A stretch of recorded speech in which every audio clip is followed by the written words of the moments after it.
ఈరోజు హన్మపురం గ్రామంలో రాసకాలువ పరిశీలన చేయడం జరుగుతుంది.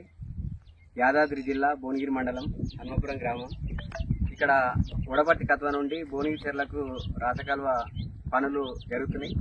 ఈ పనులని పరిశీలన చేయడం జరుగుతుంది సిపిఎం పార్టీ గ్రామశాఖ ఆధ్వర్యంలో. కాబట్టి ఇక్కడ ఏదైతే ఉందో ఇక్కడ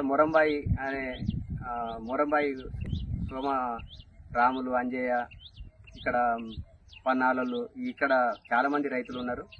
ఇక్కడ బిడ్ చేయాలని ఒక సంవత్సరం నుండి రైతుల తరఫున ప్రభుత్వాన్ని కోరడం జరుగుతున్నది. ఎందుకంటే ఇక్కడ చాలా మంది రైతులు ఉన్నారు.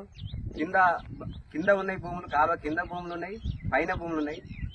కాలువ కిందనేమో దొడ్లు పొలాలు ఉన్నాయి, బర్రెలు ఇట్లా అన్ని అక్కడ ఉన్నాయి. కాలువ పైన గడ్డాములు, ఇక్కడ భూమి అంతా ఇక్కడ కాలువ పైన ఉన్నది.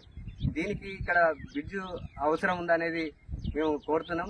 ఎందుకంటే ఈ కాలువ పొంటి ఎక్కడైనా రైతులు కనీసం ఒక 10 మందికి ఉపయోగపడేటట్టుగా ఎక్కడ బ్రిడ్జ్ అడిగితే అక్కడ బ్రిడ్జ్ వేయాలని కూడా మేము మొదటి నుంచి కోరుతున్నాం. అదేవిధంగా తూములు కూడా ప్రతి బాయికి ఒక తూము పెట్టాలని కూడా మేము మొదటి నుంచి అధికారులని కోరుతున్నాం. ఎందుకంటే తూములు పెట్టడం వల్ల రేపు నీళ్ళు వచ్చినప్పుడు రైతులకు ఉపయోగపడుతుంది. బ్రిడ్జీలు వేయడం వల్ల ఇక్కడ రైతులే కాకుండా ప్రజలు కూడా ఇక్కడ అనంతరం పోయే రోడ్ ఇది, అనంతరం కూడా పోవచ్చు. ఇక్కడ రైతులు ఇక్కడ చెరువు ఉన్నది, సోమనాథ్ చెరువు ఉన్నది. ఆ చెరువులో మత్స్య కార్మికులు పోవడానికి అవకాశం ఉంటుంది. అక్కడిక్కడ అందరూ రైతులు, చాలా మంది రైతులు దాటడానికి అవకాశం ఉంది. గ్రామ ప్రజలు కూడా ఇటుకెళ్లి ఈ బావి మీదకి వెళ్లి అనంతరం పోయే అవకాశాలు ఉన్నాయి. కాబట్టి ఇక్కడ దీనికి సంబంధించిన ఏ గారిని కలిసినాం, డి గారిని కలిసినాం, ఎస్సీ గారిని కలిసినాం. ఇక్కడ ఈ కాలువ పనులు చేసే కాంట్రాక్టుని పెద్దిరెడ్డి రామచంద్రరెడ్డి కూడా దృష్టికి తీసుకుపోవడం జరుగుతుంది. కాబట్టి వీళ్ళందరి అధికారుల దృష్టికి, కాంట్రాక్టర్ దృష్టికి తీసుకుపోతున్నాం. ఇక్కడ పనులు మాత్రం, ఇక్కడ బ్రిడ్జిలు మాత్రం ఇక్కడ పన్నాల హరినాథ్ రెడ్డి బావి దగ్గర ఒక బ్రిడ్జి కావాలని కోరడం జరిగింది. ఇక్కడ ఉపలరాములు ఉపలంజే బావి దగ్గర ఒక బ్రిడ్జి కావాలని కోరడం జరిగింది. ఇక్కడ ఇంకా ముందుకు పోతుంటే కూడా ఇంకా అక్కడ కూడా రైతులు అడిగితే కూడా బ్రిడ్జిలు ఇవ్వాలనేది కూడా మేము సిపిఎం పార్టీగా డిమాండ్ చేస్తున్నాం. కాబట్టి తక్షణమే అధికారులు కానీ, దీనికి సంబంధించిన నీటిపారుదల అధికారులు, ఇక్కడ ఉన్న కాంట్రాక్టు, వీళ్ళందరూ కూడా తక్షణమే ఇక్కడ ర్యాంప్ వేయాలి. ర్యాంప్ వేసి రైతులు అక్కడిక్కడ దాటడానికి అవకాశం చేయాలి. ఎక్కడైతే ఇప్పుడు ఇక్కడ ఆ నీరు పోనికి అక్కడక్కడ వంపులు ర్యాంపులు కడుతున్నారు. ఆ ర్యాంపు కూడా ఎత్తు కడుతున్నారు. భూమి అంతా ఒకటి ఇవ్వాలి, దాని మీదకి దాటే పరిస్థితి లేదు. దాని మీద కూడా బ్రిడ్జిలు వేయాలని కూడా మేము కోరుతున్నాం. ఎందుకంటే ఇప్పుడు ఈ కాలువ పంటి ఇక్కడ అక్కడ ఒక 30 ఫీట్ల బాట చేస్తున్నారు. 30 ఫీట్ల బాట, ఈ 30 ఫీట్లు అది ర్యాంపే వచ్చింది. దాని మీదకి రైతు ఎట్లా పోతారు? ఆ పక్కకు మళ్ళీ పట్ట వాళ్ళు రానియరు. దీని మీదకి దాటాలంటే ఇబ్బంది. కాబట్టి దీన్ని కూడా పరిశీలన చేసి దాన్ని కూడా అవసరం కూడా పైపులు వేస్తారా, ఏది వేస్తారో దాన్ని రైతులు అటు దాటడానికి అది కూడా ఆలోచించాలి. ఇవన్నీ సమస్యలు ఉన్నాయి. పని కూడా నాణ్యత చేయాలి. దానికోసమే ఇవాళ మేము పరిశీలన చేయడం జరుగుతుంది. కాబట్టి తక్షణం అధికారులు ఇక్కడ బ్రిడ్జి ఏర్పాటు చేయాలని కోరుతున్నాం.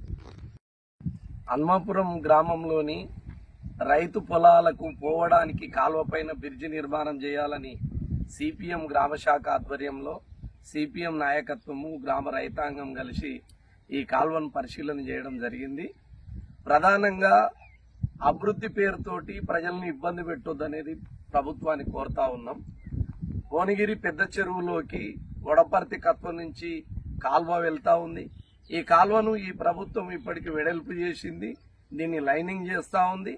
ఈ లైనింగ్ను గాని వెడల్పును గాని ఇక్కడున్న రైతాంగము తమ భూములను కూడా ఇచ్చిన పరిస్థితి ఉంది. ఎందుకనంటే నీళ్లు వస్తే రైతాంగము బాగుపడుతుంది, పంటలు వస్తే కుటుంబాలు ముందుకు పోతాయి అనే ఉద్దేశంతో భూములు ఇచ్చిన పరిస్థితి ఉంది. కానీ భూములు ఇచ్చిన రైతులు తమ బర్ల దగ్గరికి, తన పశువుల దగ్గరికి, తర్వాత తన పంట పొలాల దగ్గరికి వెళ్లాలంటే కాలువ దాటాలి. మరి కాలువ దాటాలంటే కనీసం బ్రిడ్జి అనేది ఉండాలి. మరి అధికారులకు గాని, సంబంధిత ప్రభుత్వానికి గాని కనీస ఇంగిత జ్ఞానం లేకుండా కాలువను తీసుకొని పోతా ఉంటే కాలువ అవతల ఉన్న దొడ్ల దగ్గరికి రైతులు వాళ్ళ పొలాల దగ్గరికి ఎట్లా వెళ్తారనేది కనీసం ఆలోచన కూడా లేని పరిస్థితి ఉంది. ఈ కాలువ తీసేటప్పుడు పలుమార్లు సిపిఎం నాయకత్వం ఆధ్వర్యంలో రైతులు పలుమార్లు ప్రభుత్వం దృష్టికి తెచ్చారు. మాకు బ్రిడ్జి నిర్మాణం లేకపోతే మేము వెళ్లే పరిస్థితి లేదని చెప్పారు. కానీ ఇప్పుడు మొత్తం కాలువ తీసేసిరు. రైతులు అక్కడ ఉన్న పొలాల దగ్గర పోవడానికి చాలా ఇబ్బంది పడుతున్న పరిస్థితి ఉంది. ఇప్పటికైనా మేము ప్రభుత్వాన్ని కోరేది ఏంటంటే హన్మాపురం ప్రధానంగా ఈ సోమరాములకు సంబంధించిన పొలంలోకి చాలా మంది రైతాంగం ఉన్నారు. ఆ రైతు పొలంలోకి వెళ్ళడానికి మీరు వెంటనే కాల్వల నిర్మాణము, బ్రిడ్జి నిర్మాణం చేయాలనేది ప్రధానంగా కోరుతా ఉన్నాం. బ్రిడ్జి నిర్మాణం లేకపోతే రైతాంగం పోయే పరిస్థితి లేదు. దాదాపు 50-60 ఎకరాలు కాలువ అవతల భాగంలో ఉంది, చెరువు ఉన్నది. తర్వాత అనంతరానికి రైతాంగము మధ్య మార్గంలో పోవడానికి అవకాశం ఉంది. ఇంతమందికి ఉపయోగపడే కాల్వ చెరువులోకి గొర్రెలు, మేకలు, వృత్తిదారులు అందరూ కూడా చెరువులోకి పోయే పరిస్థితి ఉంది. కాబట్టి తక్షణం బ్రిడ్జి నిర్మాణం చేయాలి. మేము డిమాండ్ చేసేది ఏంటంటే, కాల్వ వర్క్ నడుస్తుంది, ఈ వర్క్ను వెంటనే ఆపేయాలి. బ్రిడ్జి నిర్మాణం చేసేదాకా కాల్వ వర్క్ చేయొద్దు. రేపటి నుంచి సిపిఎం పార్టీ ఆధ్వర్యంలో ఈ వర్క్ను రైతులతో కలిసి అడ్డుకుంటామనేది హెచ్చరిక చేస్తా ఉన్నాం. ఇప్పటికైనా బ్రిడ్జి నిర్మాణం వెంటనే చేపట్టాలి. అధికారులు ఈ ప్రాంతాన్ని సందర్శించి స్పష్టమైన హామీ ఇచ్చి బ్రిడ్జి నిర్మాణం చేసిన తర్వాతనే లేవలింగ్ గాని కాల్వ వర్క్ గాని చేపట్టాలని సిపిఎం పార్టీగా డిమాండ్ చేస్తా ఉన్నాం. లేకపోతే ఈ పనులను ఖచ్చితంగా రేపటి నుంచి అడ్డుకుంటామనేది కూడా హెచ్చరిక చేస్తా ఉన్నాం.